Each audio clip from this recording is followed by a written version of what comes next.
ಬೇರೆಯವರೆಗೂ ನಾನು ಮನವಿ ಮಾಡ್ತೇನೆ, ಈ ರೀತಿ ಕಾನೂನನ್ನು ನಿಮ್ಮ ಕೈಗೆ ತಗೊಂಡು ನಮ್ಮ ಅಧಿಕಾರಿಗಳ ಮೇಲೆ ನೀವೇನಾದರೂ ಹಲ್ಲೆ ಮಾಡಿದರೆ ಉಗ್ರ ಕ್ರಮವನ್ನು ತಾವು ಎದುರಿಸಬೇಕಾಗತ್ತೆ.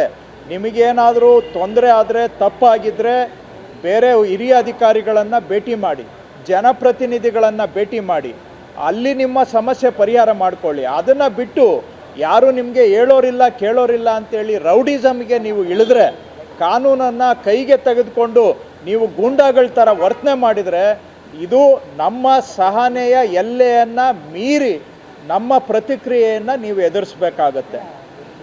ಸೊ ಇದು ಗಂಭೀರ ಎಚ್ಚರಿಕೆ ಬೇರೆ ಎಲ್ಲವರೆಗೂ ಕೂಡ. ಕಾನೂನು ಪ್ರಕಾರ ನಮ್ಮ ಅಧಿಕಾರಿಗಳು ಕೆಲಸ ಮಾಡೋವಾಗ ಅವರಿಗೆ ಅಡ್ಡಿಪಡಿಸೋದು ಅಥವಾ ಅವ್ರ ಮೇಲೆ ಹಲ್ಲೆ ಮಾಡೋದು ಮಾಡಿದರೆ ನಾವಂತೂ ಸುಮ್ಮನೆ ಇರೋದಿಲ್ಲ. ಸ್ಪಷ್ಟವಾಗಿ ನಾನು ಹೇಳಲಿಕ್ಕೆ ಬಯಸ್ತೇನೆ, ಇದನ್ನ ಬರೀ ಬಾಯಿ ಮಾತಿನಲ್ಲಿ ಹೇಳೋದಲ್ಲ, ಕಾರ್ಯರೂಪದಲ್ಲೂ ಕೂಡ ಮಾಡ್ತೇವೆ. ಇದರಿಂದ ಕೆಲವರು ತೊಂದರೆಯನ್ನು ಕೂಡ ಅನುಭವಿಸ್ಬೇಕಾಗತ್ತೆ. ಈ ಕೇಸ್ನಲ್ಲಿ ನಾವು ಈಗಾಗಲೇ 10 ಜನವನ್ನು ಪೊಲೀಸರು ಹಿಡ್ಕೊಂಡು ಬಂದಿದ್ದಾರೆ. ನಾನು ಪ್ರತಿಕ್ಷಣ DCP ಅವ್ರ ಜೊತೆ ನಿರಂತರವಾಗಿ ಮಾತಾಡ್ತಾ ಇದ್ದೇನೆ.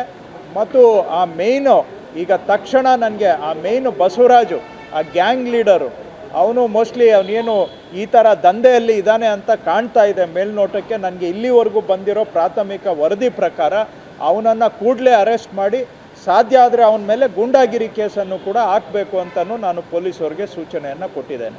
ಬೇರೆಯವರೆಗೂ ನಾನು ಮನವಿ ಮಾಡ್ತೇನೆ, ಈ ರೀತಿ ಕಾನೂನನ್ನು ನಿಮ್ಮ ಕೈಗೆ ತಗೊಂಡು ನಮ್ಮ ಅಧಿಕಾರಿಗಳ ಮೇಲೆ ನೀವೇನಾದರೂ ಹಲ್ಲೆ ಮಾಡಿದರೆ ಉಗ್ರ ಕ್ರಮವನ್ನು ತಾವು ಎದುರಿಸಬೇಕಾಗತ್ತೆ. ನಿಮಗೇನಾದರೂ ತೊಂದರೆ ಆದರೆ, ತಪ್ಪಾಗಿದ್ದರೆ ಬೇರೆ ಹಿರಿಯ ಅಧಿಕಾರಿಗಳನ್ನು ಭೇಟಿ ಮಾಡಿ, ಜನಪ್ರತಿನಿಧಿಗಳನ್ನು ಭೇಟಿ ಮಾಡಿ, ಅಲ್ಲಿ ನಿಮ್ಮ ಸಮಸ್ಯೆ ಪರಿಹಾರ ಮಾಡಿಕೊಳ್ಳಿ. ಅದನ್ನು ಬಿಟ್ಟು ಯಾರು ನಿಮಗೆ ಹೇಳೋರಿಲ್ಲ ಕೇಳೋರಿಲ್ಲ ಅಂತೇಳಿ ರೌಡಿಸಮ್ಗೆ ನೀವು ಇಳಿದ್ರೆ, ಕಾನೂನನ್ನು ಕೈಗೆ ತೆಗೆದುಕೊಂಡು ನೀವು ಗೂಂಡಾಗಳ ಥರ ವರ್ತನೆ ಮಾಡಿದರೆ ಇದು ನಮ್ಮ ಸಹನೆಯ ಎಲ್ಲೆಯನ್ನು ಮೀರಿ ನಮ್ಮ ಪ್ರತಿಕ್ರಿಯೆಯನ್ನು ನೀವು ಎದುರಿಸಬೇಕಾಗತ್ತೆ. ಸೊ ಇದು ಗಂಭೀರ ಎಚ್ಚರಿಕೆ ಬೇರೆ ಎಲ್ಲವರೆಗೂ ಕೂಡ. ಕಾನೂನು ಪ್ರಕಾರ ನಮ್ಮ ಅಧಿಕಾರಿಗಳು ಕೆಲಸ ಮಾಡೋವಾಗ ಅವರಿಗೆ ಅಡ್ಡಿಪಡಿಸೋದು ಅಥವಾ ಅವ್ರ ಮೇಲೆ ಹಲ್ಲೆ ಮಾಡೋದು ಮಾಡಿದರೆ ನಾವಂತೂ ಸುಮ್ಮನೆ ಇರೋದಿಲ್ಲ. ಸ್ಪಷ್ಟವಾಗಿ ನಾನು ಹೇಳಲಿಕ್ಕೆ ಬಯಸ್ತೇನೆ, ಇದನ್ನ ಬರೀ ಬಾಯಿ ಮಾತಿನಲ್ಲಿ ಹೇಳೋದಲ್ಲ, ಕಾರ್ಯರೂಪದಲ್ಲೂ ಕೂಡ ಮಾಡ್ತೇವೆ. ಇದರಿಂದ ಕೆಲವರು ತೊಂದರೆಯನ್ನು ಕೂಡ ಅನುಭವಿಸ್ಬೇಕಾಗತ್ತೆ.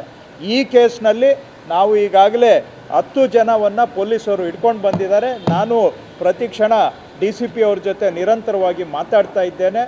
ಮತ್ತು ಆ ಮೇಯ್ನು ಈಗ ತಕ್ಷಣ ನನಗೆ ಆ ಮೇಯ್ನು ಬಸವರಾಜು, ಆ ಗ್ಯಾಂಗ್ ಲೀಡರು, ಅವನು ಮೋಸ್ಟ್ಲಿ ಅವನೇನು ಈ ಥರ ದಂಧೆಯಲ್ಲಿ ಇದ್ದಾನೆ ಅಂತ ಕಾಣ್ತಾ ಇದೆ ಮೇಲ್ನೋಟಕ್ಕೆ. ನನಗೆ ಇಲ್ಲಿವರೆಗೂ ಬಂದಿರೋ ಪ್ರಾಥಮಿಕ ವರದಿ ಪ್ರಕಾರ ಅವನನ್ನು ಕೂಡಲೇ ಅರೆಸ್ಟ್ ಮಾಡಿ, ಸಾಧ್ಯ ಆದರೆ ಅವನ ಮೇಲೆ ಗೂಂಡಾಗಿರಿ ಕೇಸನ್ನು ಕೂಡ ಹಾಕಬೇಕು ಅಂತಲೂ ನಾನು ಪೊಲೀಸವ್ರಿಗೆ ಸೂಚನೆಯನ್ನು ಕೊಟ್ಟಿದ್ದೇನೆ.